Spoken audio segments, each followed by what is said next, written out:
ओम श्री कृष्णाय नमः। आप सभी का मेरे YouTube चैनल पर हार्दिक स्वागत है। खाटू श्याम जी का मंदिर राजस्थान में जयपुर के सीकर जिले में स्थित है। खाटू श्याम जी को भगवान कृष्ण का कलयुगी अवतार माना जाता है।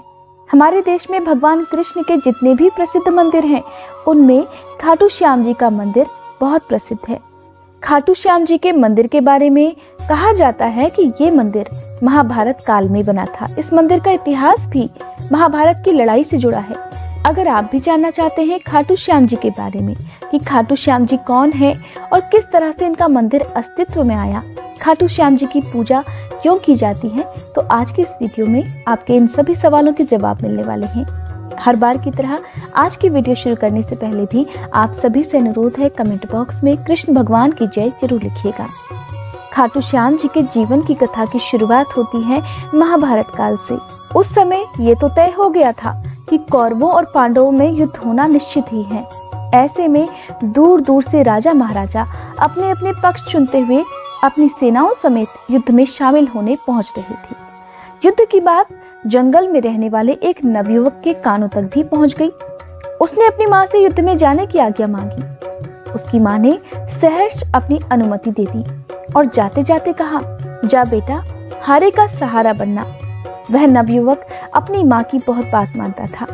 अपनी माँ की बात को वह नवयुवक पत्थर की लकीर मानता था। 1 इंच भी अपनी माँ की बात से डिग नहीं सकता था, क्योंकि उसकी माँ उसकी गुरु भी थी। उसने अपने नीले घोड़े पर सवार होने से पहले अपनी माँ को वचन दिया कि माँ, जैसा आपने कहा ठीक वैसा ही होगा।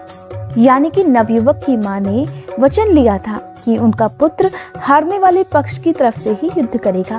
और आप जानते हैं, वो नवयुवक थे महाबली घटोत्कच के पुत्र बर्बरीक, और उनकी महान माँ थी मौरवी। दरअसल कौरवों और पांडवों के युद्ध में देश विदेश के जो भी राज्य और राजा थे, वो सभी युद्ध में भाग लेने के लिए पहुंच चुके थे। राजाओं के साथ साथ उनकी सेना भी उनके युद्ध में शामिल थी। इस तरह दोनों दलों की ओर से, यानी कि कौरवों और पांडवों की ओर से 7-7 अक्षौहिणी सेना हो चुकी थी। अभी तक द्वारका ने युद्ध में भाग नहीं लिया था। इस प्रकार कौरव और पांडव जब दोनों ही द्वारका से सहायता मांगने पहुंचे, तब परिस्थितिवश कृष्ण भगवान पांडवों की ओर से निहत्ते ही इस युद्ध में शामिल हो गए और उन्होंने अपनी चतुरंगड़ी सेना कौरवों को दे दी। इस तरह कौरवों के पक्ष में 11 अक्षौहिणी सेना हो गई। अब बर्बरीक की मां को लगा, पांडवों की सेना तो कम है, कहीं युद्ध में उनका पलड़ा कमजोर न पड़ जाए। ऐसे में उन्होंने अपने बेटे से हारने वाले या कमजोर पक्ष से युद्ध करने का वचन ले लिया था, क्योंकि ये केवल शुरुआती पक्ष ही समझ पा रही थी। लेकिन उन्होंने इस बात पर तो ध्यान ही नहीं दिया कि अनजाने ही उन्होंने जो वचन लिया है, वो आज के युद्ध में किसी के काम नहीं आएगा। उस समय तो उनका वचन काम नहीं आएगा, लेकिन उनका यही वचन कलयुग में संसार भर के लोगों का कल्याण करेगा। इसी वचन के कारण योद्धा बर्बरीक आज हारे के सहारे बाबा श्याम के तौर पर जाने जाते हैं। उन्हें भक्तजन इसी रूप में पूजते हैं। इस प्रकार जब बर्बरीक युद्ध क्षेत्र की ओर, यानी कि कुरुक्षेत्र के मैदान की ओर बढ़ रहे थे, तो रास्ते में एक ब्राह्मण ने उन्हें रोक लिया। ब्राह्मण ने उस योद्धा का परिचय पूछा।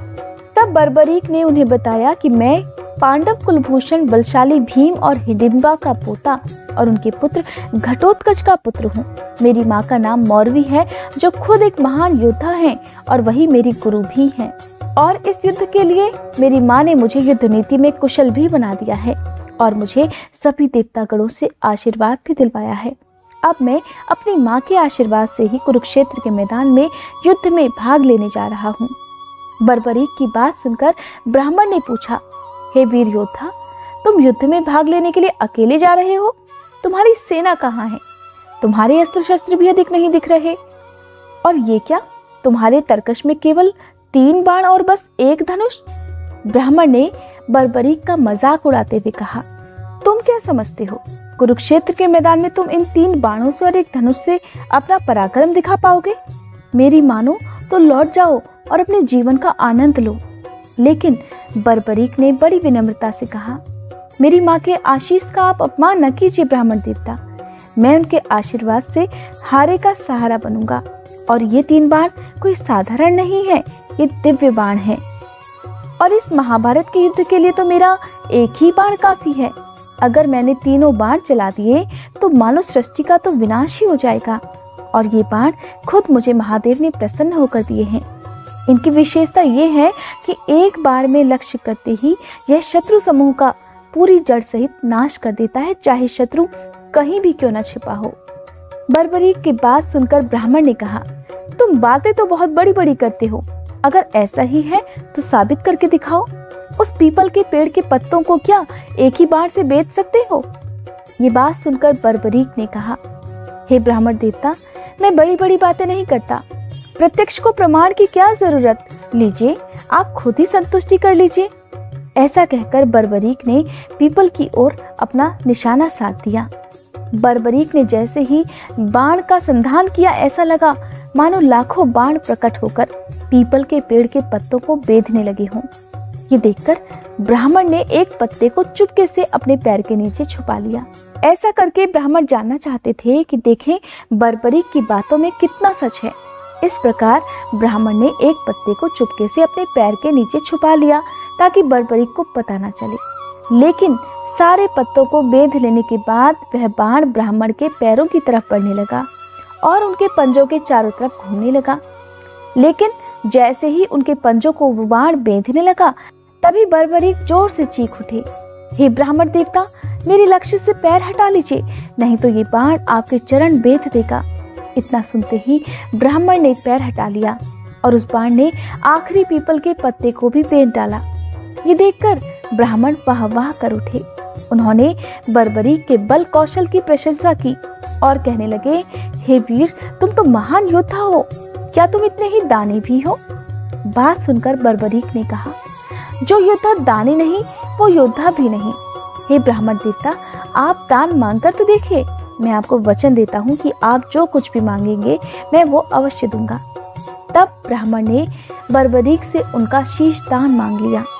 अपना शीश दान में मांगने की बात सुनकर बर्बरीक चौंक उठे, कहने लगे, हे ब्राह्मण देवता, मैं वचन तो दे चुका हूँ, इसलिए पीछे नहीं हटूंगा, लेकिन आप कृपया अपना वास्तविक स्वरूप दिखाइए, क्योंकि कोई भी ब्राह्मण ऐसा दान नहीं मांग सकता।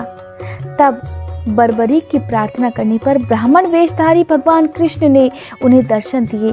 दरअसल इन सब के पीछे भी भगवान कृष्ण की ही लीला थी।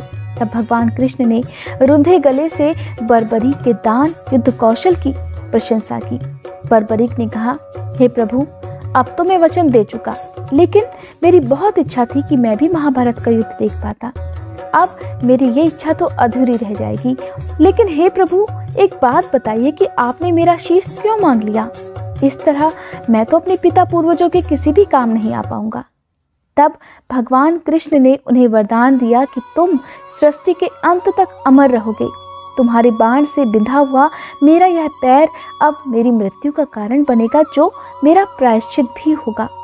अब तुम मेरे ही नाम से खाटू श्याम कहलाए जाओगे और लोग तुम्हें इसी नाम से पूजेंगे। और अपने वचन के अनुसार बर्बरीक ने अपना शीश काटकर भगवान श्री कृष्ण के चरणों में रख दिया और उनसे आखिरी इच्छा भी व्यक्त कर दी। इस प्रकार भगवान कृष्ण ने बर्बरीक की इच्छा स्वीकार करते हुए उनके शीश को युद्ध वाली जगह पर एक पहाड़ी के ऊपर रख दिया, जहां से बर्बरीक ने अपनी आंखों से अंत तक महाभारत का युद्ध देखा। महाभारत का युद्ध समाप्त हो चुका था। पांडवों में विजय का जश्न मनाया जा रहा था। अब पांडवों में विजय का श्रेय लेने के लिए बहस भी जारी थी। इस पर श्री कृष्ण ने कहा कि बर्बरीक का शीश संपूर्ण युद्ध का साक्षी है, अतः उनसे बेहतर निर्णायक कोई और हो ही नहीं सकता। जब बर्बरीक के शीश से पूछा गया कि इस युद्ध में जीत किसके कारण हुई, तब बर्बरीक के शीश ने उत्तर दिया कि महाभारत युद्ध में चारों ओर भगवान कृष्ण ही नजर आए। युद्ध भूमि में सिर्फ उनका सुदर्शन चक्र ही घूमता हुआ दिखाई दे रहा था, जो कि शत्रु सेना को काट रहा था। महाकाली भी श्री कृष्ण के आदेश पर शत्रु सेना का रक्तपान कर रही थी। तब जाकर पांडवों ने इस बात को स्वीकार किया कि भगवान कृष्ण की युद्ध नीति के कारण ही वे कुरुक्षेत्र के मैदान में महाभारत का युद्ध जीत पाए हैं। कहते हैं कि कलयुग में फिर बर्बरीक चमत्कारी रूप से प्रकट हुए। माना जाता है कि श्री श्याम कुंड प्राचीन समय में रेत का टीला हुआ करता था। उस टीले के पास कुछ गायें चरने के लिए आया करती थीं। टीले के पास आते ही गाय अपने आप दूध देने लग जाती थी। लोग रोज इस तरह की प्रक्रियाओं को देखते थे। उन्हें इस बात का आश्चर्य हुआ कि गायें उस स्थान पर जाते ही कैसे दूध देने लगती हैं। कहते हैं कि वहां के एक ग्वाले को सपने में दिखाई दिया कि वहां दूध पीने वाला कोई और नहीं, श्री श्याम जी ही हैं। तब ग्वाले ने अपने सपने की बात राजा को सुनाई और उनसे उस जगह की खुदाई करने के लिए कहा जहां गायें अपने आप दूध देने लगती थीं। अगले दिन राजा के कहने पर उस स्थान की मिट्टी को हटाया गया तो वहां से श्री श्याम बाबा की मूर्ति टीले से निकाली गई और वैदिक अनुष्ठानों के साथ उस मूर्ति की स्थापना कर दी गई, जिनकी पूजा कलयुग में खाटू श्याम बाबा के नाम से की जाती है। मंदिर के पास ही एक पवित्र तालाब है जिसे श्याम कुंड कहा जाता है। माना जाता है यहीं से खाटू श्याम जी का सिर निकला था। खाटू श्याम जी में श्रद्धा और विश्वास रखने वाले भक्तों के बीच में एक धारणा ये भी है कि इस तालाब में डुबकी लगाने से उनके सारे शारीरिक कष्ट दूर हो जाते हैं। हर साल फाल्गुन महीने में खाटू श्याम बाबा के मंदिर में मेला लगता है और यहाँ भक्तजन आकर कुंड में स्नान करते हैं। भक्तगण खाटू श्याम बाबा के मंदिर में इतनी गहरी आस्था रखते हैं कि वो मानते हैं कि जो भी भक्त यहाँ एक बार आता है, खाटू श्याम बाबा उन्हें अपनी चौखट से कभी खाली हाथ नहीं जाने देते, उनकी मनोकामनाएं जरूर पूर्ण करते हैं। ये थी खाटू श्याम बाबा की कहानी। अगर आज की ये वीडियो आपको पसंद आई हो तो वीडियो को लाइक, शेयर, चैनल को सब्सक्राइब करके कमेंट बॉक्स में मुझे जरूर बताइएगा कि आज की ये वीडियो आपको कैसी लगी।